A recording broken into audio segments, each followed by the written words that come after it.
Welcome back to our Daily Bread. I'm Sam, and I'll be taking you through a 365-day plan from Genesis to Revelation. Today I'll be reading from Judges chapters 17, 18, and 19. If you would like to follow along, I'll be reading from the ESV translation.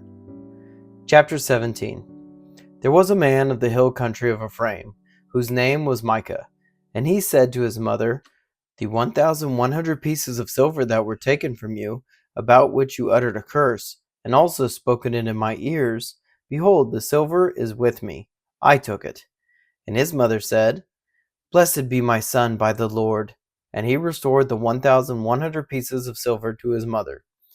And his mother said, "I dedicate the silver to the Lord from my hand for my son, to make a carved image and a metal image. Now therefore I will restore it to you." So when he restored the money to his mother took 200 pieces of silver and gave it to the silversmith, who made it into a carved image and a metal image. And it was in the house of Micah. And the man Micah had a shrine, and he made an ephod and household gods, and ordained one of his sons, who became his priest. In those days there was no king in Israel. Everyone did what was right in his own eyes. Now there was a young man of Bethlehem in Judah, of the family of Judah, who was a Levite, and he sojourned there. And the man departed from the town of Bethlehem in Judah to sojourn where he could find a place. And as he journeyed, he came to the hill country of Ephraim, to the house of Micah. And Micah said to him, "Where do you come from?" And he said to him, "I am a Levite of Bethlehem in Judah, and I am going to sojourn where I may find a place." And Micah said to him, "Stay with me, and be to me a father and a priest, and I will give you 10 pieces of silver a year, and a suit of clothes, and your living." And the Levite went in. And the Levite was content to dwell with the man, and the young man became to him like one of his sons. And Micah ordained the Levite, and the young man became his priest, and was in the house of Micah. Then Micah said, "Now I know that the Lord will prosper me, because I have a Levite as priest." Chapter 18. In those days there was no king in Israel. And in those days the tribe of the people of Dan was seeking for itself an inheritance to dwell in. For until then no inheritance among the tribes of Israel had fallen to them. So the people of Dan sent 5 able men from the whole number of their tribe, from Zorah and from Ashtaol, to spy out the land and to explore it. And they said to them, "Go and explore the land." And they came to the hill country of Ephraim, to the house of Micah, and lodged there. When they were by the house of Micah, they recognized the voice of the young Levite. And they turned aside and said to him, "Who brought you here? What are you doing in this place? What is your business here?"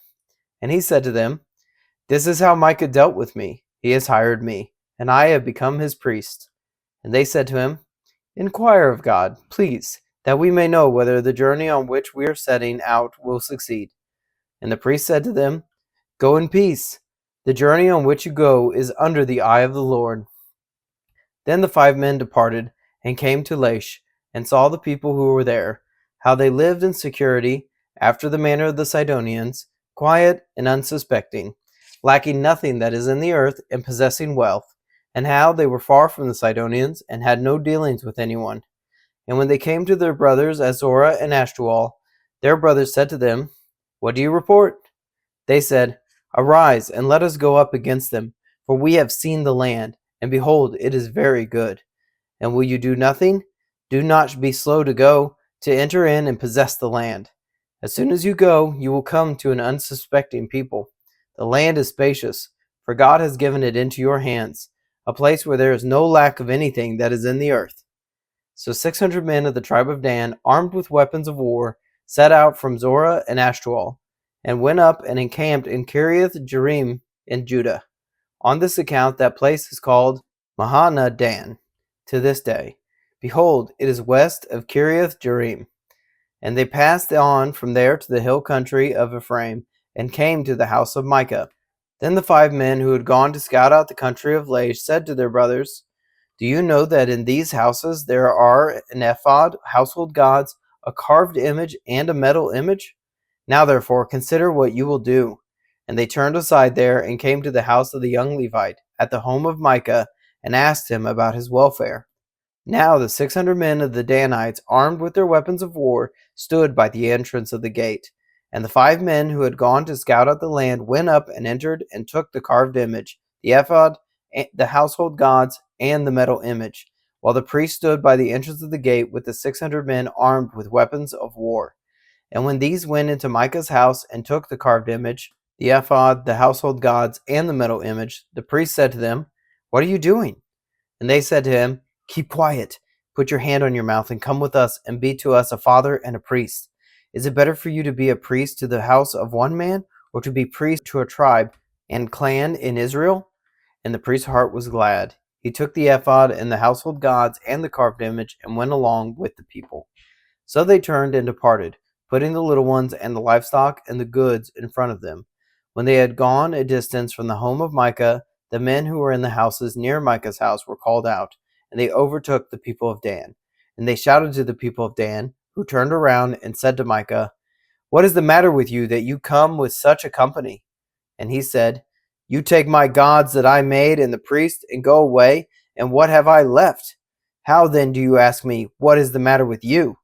And the people of Dan said to him, "Do not let your voice be heard among us, lest angry fellows fall upon you, and you lose your life with the lives of your household." Then the people of Dan went their way, and when Micah saw that they were too strong for him, he turned and went back to his home. But the people of Dan took what Micah had made, and the priests who belonged to him, and they came to Laish, to a people quiet and unsuspecting, and struck them with the edge of the sword, and burned the city with fire.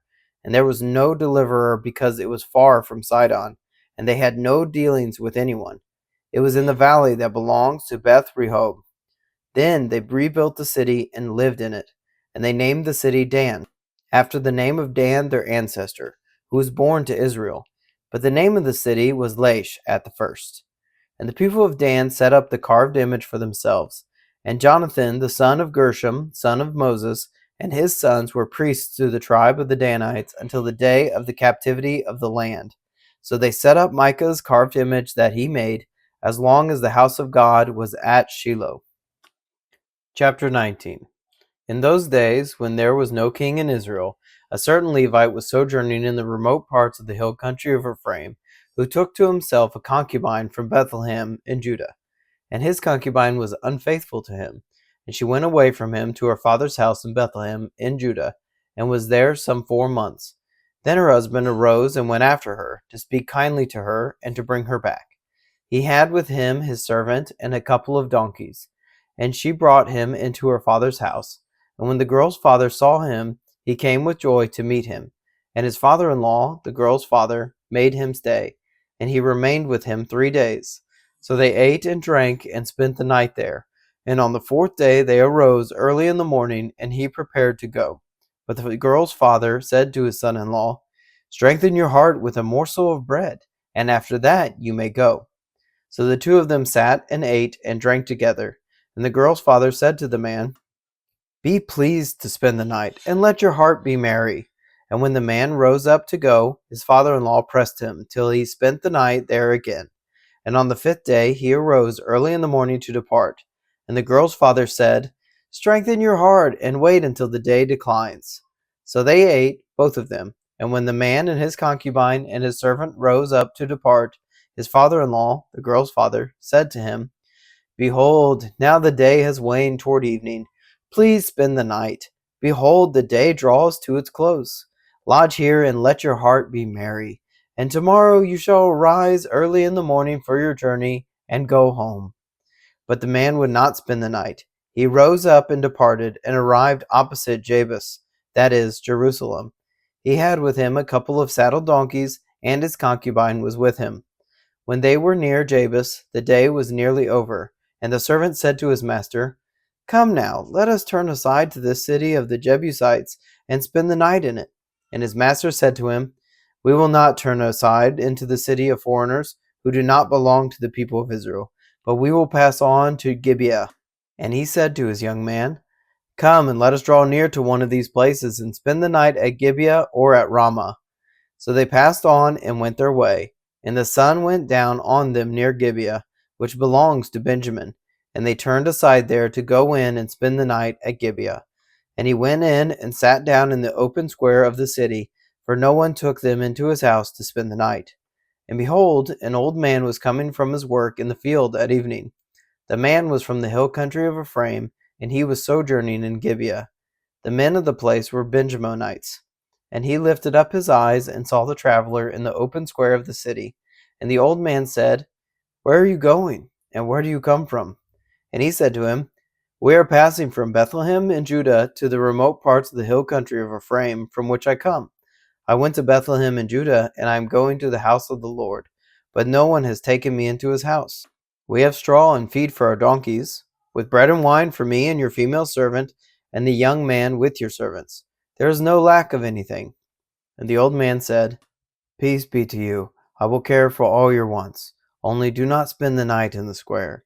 So he brought him into his house and gave the donkeys feed, and they washed their feet and ate and drank. As they were making their hearts merry, behold, the men of the city, worthless fellows, surrounded the house, beating on the door. And they said to the old man, the master of the house, Bring out the man who came into your house, that we may know him. And the man, the master of the house, went out to them and said to them, No, my brothers, do not act so wickedly, since this man has come into my house. Do not do this vile thing. Behold, here are my virgin daughter and his concubine. Let me bring them out now. Violate them and do with them what seems good to you. But again, this man, do not do this outrageous thing.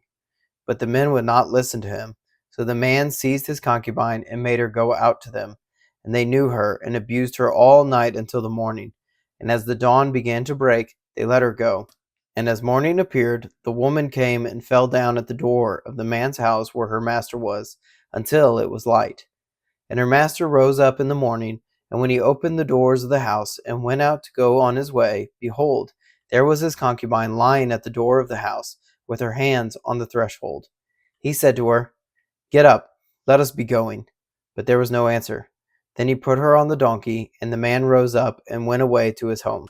And when he entered his house, he took a knife, and taking hold of his concubine, he divided her, limb by limb, into 12 pieces, and sent her throughout all the territory of Israel. And all who saw it said, Such a thing has never happened or been seen from the day that the people of Israel came up out of the land of Egypt until this day. Consider it, take counsel, and speak. Thank you for joining me today in our Bible reading. You can find us on Substack and YouTube at Up+Out Show, or our Daily Bread, wherever you get your podcasts. Please consider subscribing. If you enjoyed this reading today, please like and share. If you have any thoughts about the verses read, please leave a comment. Thank you and have a blessed day.